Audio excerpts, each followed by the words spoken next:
If I then Right. try to reuse that email address and password against your actual application, well, maybe that user reused their password between the two. And if they did, you've just gotten access. And that's exactly what happened with Colonial Pipeline.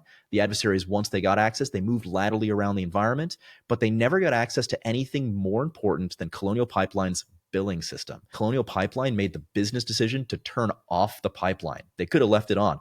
It was a pretty terrible story too, because So the they attacker voluntarily didn't shut increase it the down password. out of. So the CEO of Colonial Pipeline, he came out and said, yeah, they got in with a password. That's already pretty bad. But I want to be clear, and this is a quote from him, like legitimately a direct quote. I want to be clear, it was not a password 123 type password. This tells us a couple things. It tells us, sure, that it wasn't a password 123 type password, but if the CEO of your company is trying to convince people that they got hacked, not because of a password 123 type password. What kind of passwords do we often see inside of that organization? Probably password 123 type passwords all over the place. So it likely indicates a much more catastrophic issue. And the second side of that is that the attackers themselves didn't want to break the pipeline.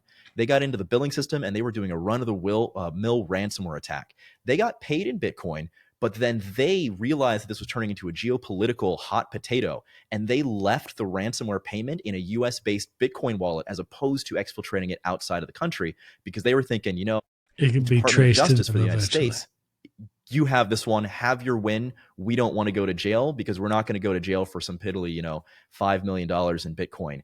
That's a weekend for us. We're going to consider this a hot potato.